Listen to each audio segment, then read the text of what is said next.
seja bem-vindo. Estamos iniciando mais um Repensar. E o nosso convidado de hoje nos traz um livro que trata de um dos desafios mais importantes da sociedade atual e a gente poderia até dizer da humanidade como um todo. A droga. A droga e suas consequências, os seus problemas, o que ela traz, né, como sofrimento, enfim, como consequência para quem usa.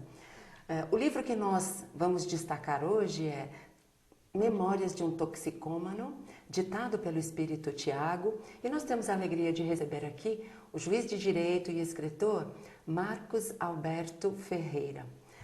Seja muito bem-vindo, doutor Marcos. Muito obrigado, é uma alegria muito grande eu voltar aqui à TV Mundo Maior, depois de algum tempo que passamos aqui pelo programa Vida Nova, né? E estamos aqui matando a saudade de todos. Muito bom.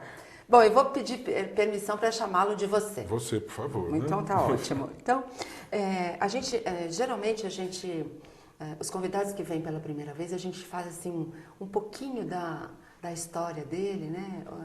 Do que você faz, né? A gente já falou que você é juiz de direito, fez matemática, então é um estudioso, né? E que mais? Assim, médium também, é isso? Sim, médium, né? Eu trabalho na doutrina espírita, nasci dentro da doutrina, né? De família espírita, e comecei em Poços de Caldas, que é a minha cidade natal, e depois que eu entrei na magistratura, aí eu rodei o estado de Minas, né? Eu sou juiz no estado de Minas Gerais, e por lá eu passei pelas comarcas de Carmo de Minas, só para falar que eu fui titular, Carmo de Minas, Espinosa, depois vim para Muzambinho, Formiga, agora estou em Contagem e morando em Belo Horizonte. Maravilha. E em todos esses lugares a gente, de alguma certa forma, efetuou trabalhos sociais, principalmente junto a casas espíritas, e trabalho dentro da mediunidade, né?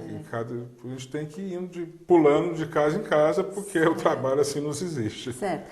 Agora, esse tema, drogas, né? O que o levou a se interessar por isso? Eu acho que a gente entende que no seu trabalho, né, você deve ver muito disso.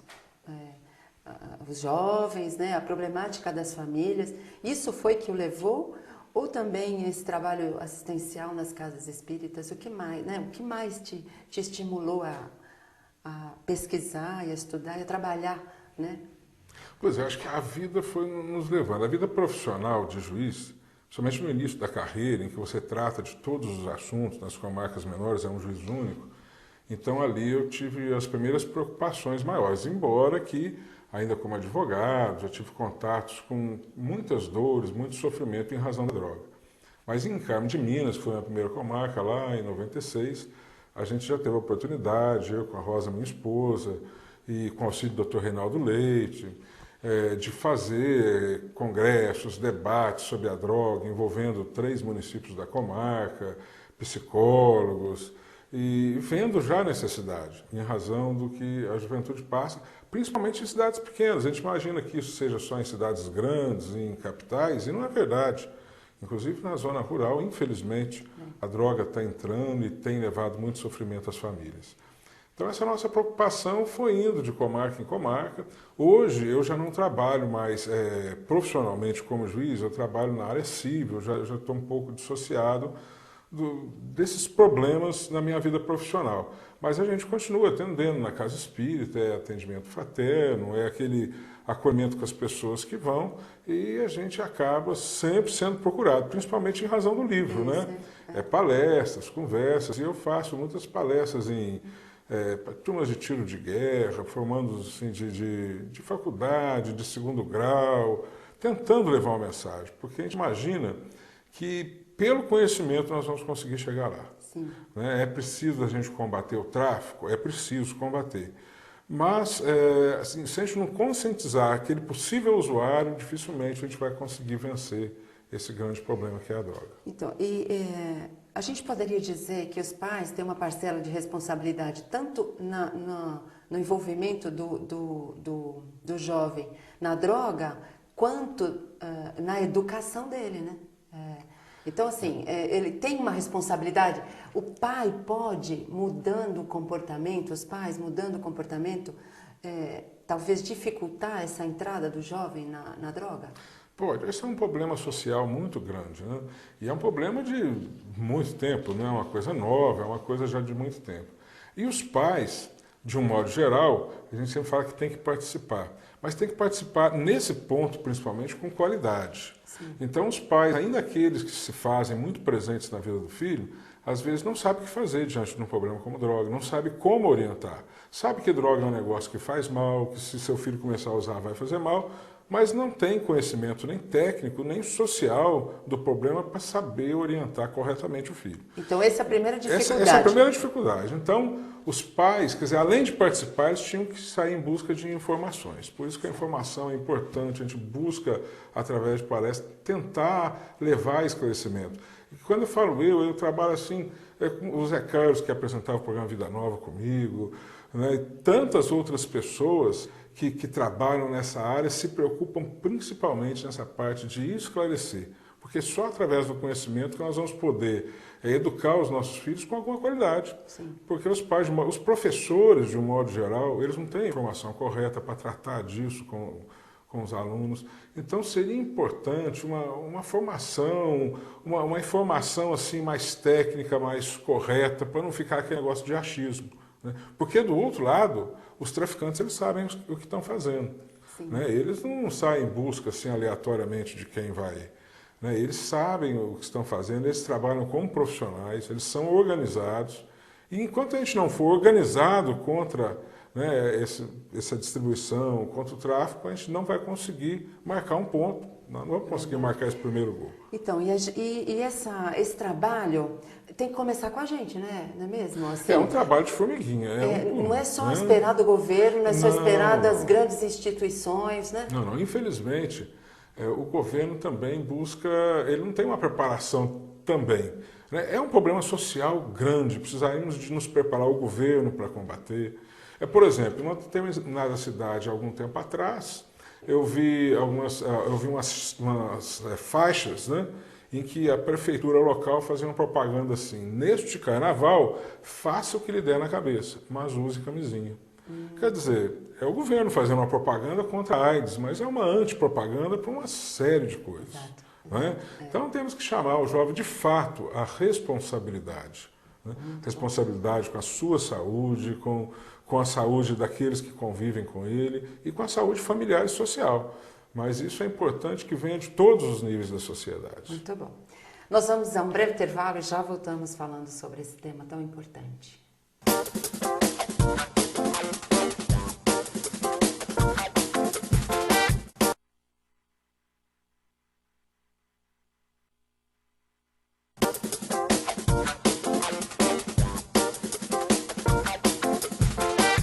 Estamos de volta com o Repensar. Hoje nós estamos conversando com o Dr. Marcos Alberto Ferreira, que nos trouxe o livro Memórias de um Toxicômano, ditado pelo Espírito Tiago.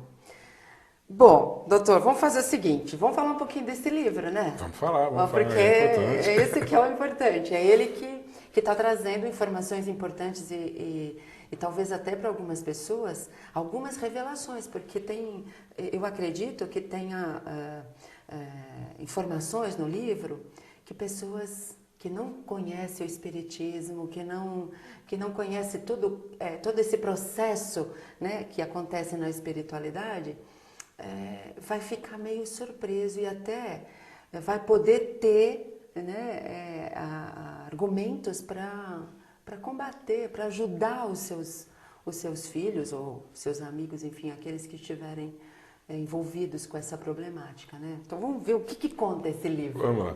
Bom, a droga, assim como todos os outros assuntos da vida, aqui do mundo dos encarnados, é reflexo lá do mundo espiritual, da erraticidade, né? Porque o mundo verdadeiro é lá, nós somos uma cópia de lá. Então, a droga é um problema da dependência química, os problemas humanos, de um modo geral, não são nossos, né? Não é privilégio de nós encarnados. Eles existem lá também. E, logicamente, como existe a droga no mundo espiritual, existem os dependentes lá, porque são os que vão daqui, desencarnam como dependentes e vão continuar assim até serem tratados. Então existem colônias de tratamento e existem aqueles que do lado de lá também não querem tratamento. Então formam-se colônias daqueles que estão também ainda na dependência, tentando tirar o prazer que a droga não é capaz de dar, mas eles continuam nessa busca. E com isso, infelizmente, eles influenciam negativamente né, todos aqueles que, como encarnados, estão lutando contra esse problema da droga, porque eles vêm buscar aquela energia, vêm tentar, através da obsessão, né, que as pessoas, né, entrem na droga ou se utilizem mais para que eles possam buscar na emanação dessas pessoas esse prazer que eles tentam buscar na droga e que a droga não é capaz de dar. Certo. E o livro, então, é um espírito que conta a sua experiência, é isso? Ele conta a sua experiência. Ele desencarnou como um dependente químico aqui e chegou no mundo espiritual ainda meio perdido, sem saber que tinha desencarnado. E lá ele foi acolhido por uma colônia de tráfico de droga. E ali ele acabou afundando mais e mais dentro da sua dependência química. Tornou-se um obsessor de seres encarnados para poder continuar tentando manter o seu vício, até que ele conseguiu ser socorrido por uma colônia espiritual de tratamento, ele conseguiu, né, entrar numa faixa vibratória que permitisse isso, quando ele cansou de sofrer. E aí começa então uma outra parte do livro, que é o trabalho na espiritualidade de tratamento desse espírito, que é o Tiago, que ele conta a sua própria história, né? São suas próprias memórias. Então ele vem contando o seu tratamento, como é feito o tratamento de grupo, as dificuldades que ele sofre no mundo espiritual, ele, não só ele, como todos aqueles que estão sendo tratados com ele. Então, a dificuldade maior para tratar alguém que entrou no vício é a vontade de querer mudar, é isso? Porque aqui, quando a gente fala dos jovens que estão internados, muitas vezes eles fogem da internação porque eles querem continuar no vício ou porque eles não conseguem superar, né, todo aquele tratamento de abstinência, enfim.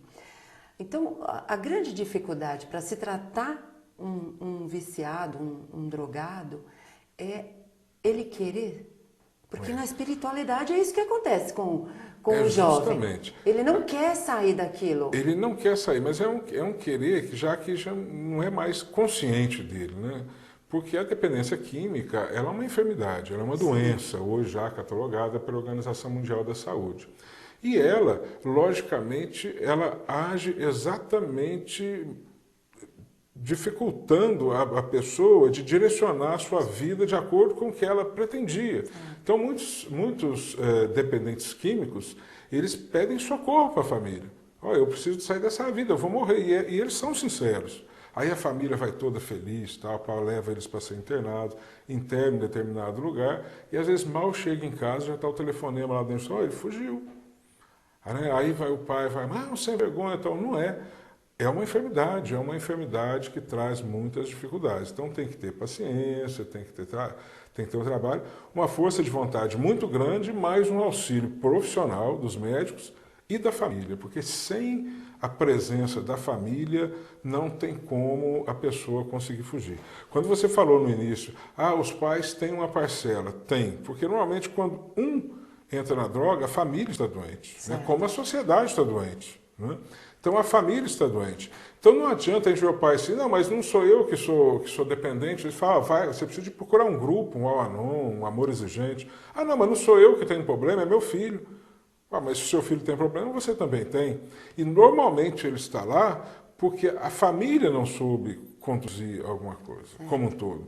Não é querer colocar a culpa no pai, na mãe, na criação, ou nisso ou naquilo. É tentar buscar uma solução coerente com a razão.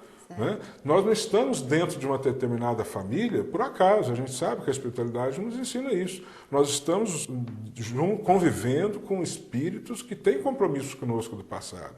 Então nós estamos ali juntos. E se um tem problema, o problema é de todos. Então, às vezes, o dependente químico não quer ainda se tratar. Vai a mãe, vai o pai. Busca um psicólogo, você vai aprender, busca um grupo de apoio, de autoajuda, um Amor Exigente, um AA, Al-Anon, né? Porque você vai conseguir ali um auxílio para saber como trazer a informação, como lidar quando esse jovem chega em casa. Né? Porque, às vezes, por amor, a gente tem errado muito nesse tratamento com as drogas, né? A gente, às vezes, traz uma imagem assim que é muito forte, mas é importante para as pessoas verem. Uma pessoa, às vezes, pega um vício, por exemplo, do álcool, que é talvez o mais problemático. A pessoa bebe a noite inteira, não consegue nem chegar em casa. Vem uns amigos, traz na porta de casa, aí a mãe ou a esposa vai receber. Precisa de dois, um filho, tudo para ajudar e trazer até na sala. Aí ele vomita tudo no tapete da sala, faz aquela sujeira. Aí a mãe, ou seja, ou a esposa que recebeu, leva ele para o banho, dá o banho, deixa ele limpinho, bota ele para tomar uma sopa bem quentinha, leva ele para o quarto naquele lençol branquinho, tudo limpinho, e aí vai lá arrumar a sala. Toda aquela sujeira que ele deixou, vai lá, pega água, fica até de madrugada limpando. Quando ele acorda no outro dia, está tudo bonitinho e ele não vai se lembrar de nada do que ele fez. Certo. Então, o amor exigente é deixar ele ali, com a sujeira que ele fez, com o problema, para que ele acorde ali e tenha aquele choque e veja o que ele está fazendo nesses momentos. Muito bom. Nós vamos a um breve intervalo e já voltamos.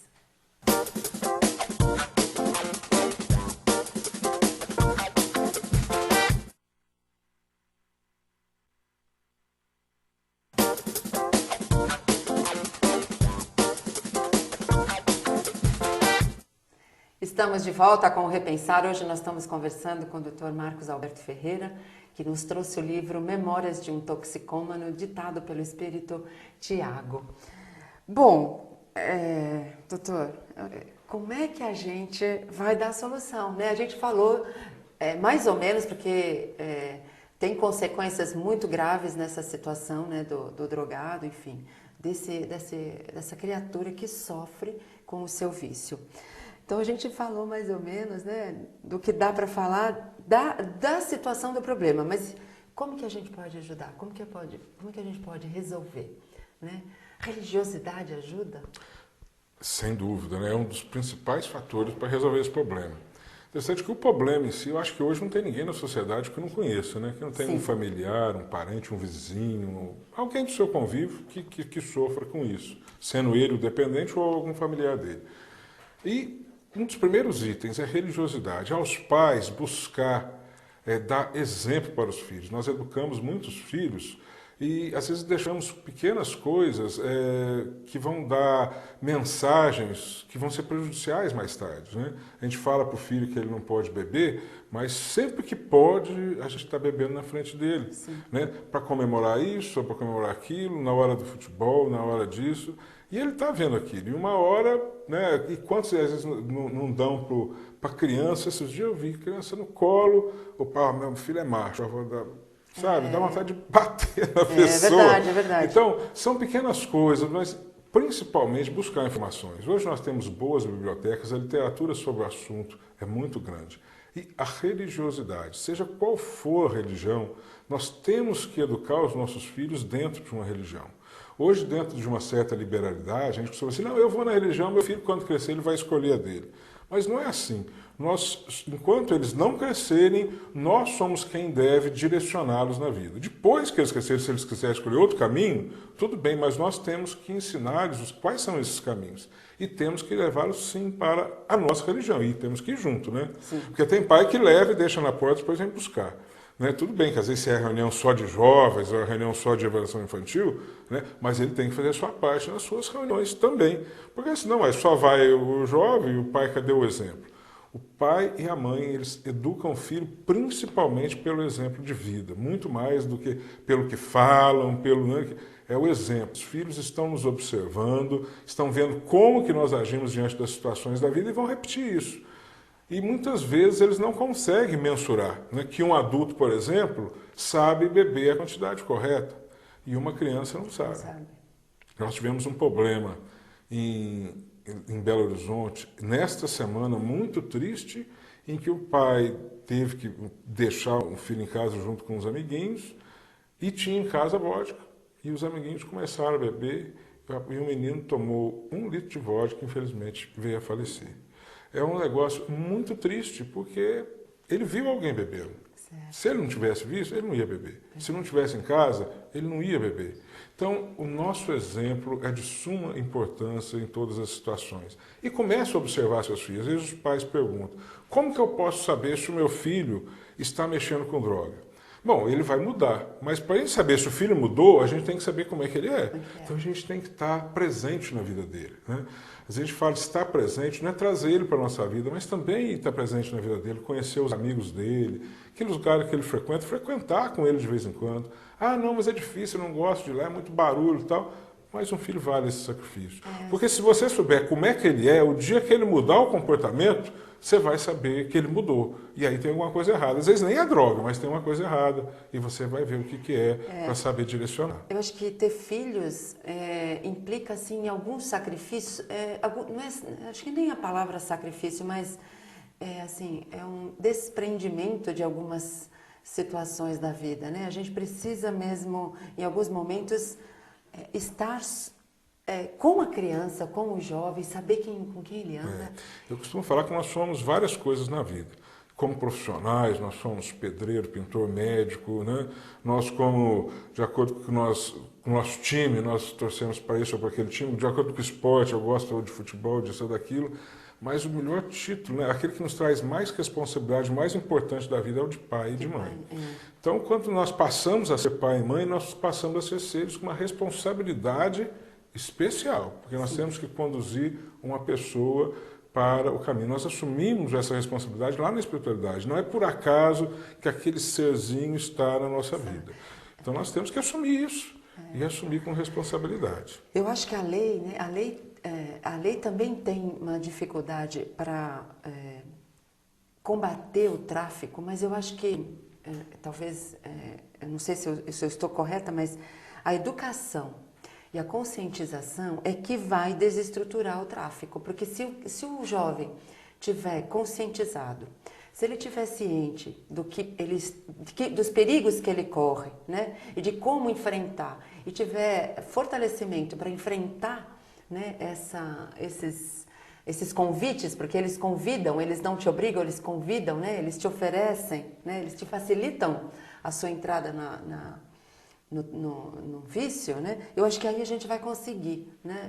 Não é só com a lei, mas é esse trabalho mesmo, como você diz, de formiguinha lá em casa. Justamente. Na escola. Nesse reino de Deus que nos foi ensinado por Jesus, não vai precisar de existir leis, porque todos vão ter uma conduta ética, fraterna, cristã. Então, apenas as leis existem enquanto os homens não têm consciência. As leis por si só não ensinam os homens. Elas são freios enquanto nós não aprendemos a conscientizar, a ter um amor fraterno para com o nosso próximo. Então é isso que os pais têm que ensinar. Leis, elas são necessárias quando a gente ainda não aprendeu a sermos cidadãos e cristãos. Conforme a gente vai aprendendo, as leis vão perdendo seu espaço, perdendo a sua utilidade. Muito bom. A gente ficaria aqui conversando muito tempo, porque acho que tem muita coisa para dizer, né? Mas a gente vai deixar o telespectador aí com uma vontade de ler o livro, né? De ler o livro. De ler o livro. Lá na Mundo Maior, né, editora, no site da Mundo Maior, poderá adquirir ler. A gente agradece muito a sua participação. Isilda, eu que agradeço demais. É motivo de muita alegria a gente voltar aqui, onde durante 2 anos a gente gravou o programa Vida Nova, aqui na TV Mundo Maior, a oportunidade de estar com várias pessoas conhecidos, amigos, né? E estamos aí muito felizes. E quando precisar, nós estamos aqui de volta com muita alegria. Muito bom. Mais um Repensar se encerra. E se você quiser adquirir essa obra, você entra em contato com a editora Mundo Maior pelo site www.mundomaior.com.br. E se você quiser nos enviar alguma sugestão, escreva para a gente, repensar@tvmundomaior.com.br. Nós temos um encontro na próxima semana. Eu te aguardo. Até lá.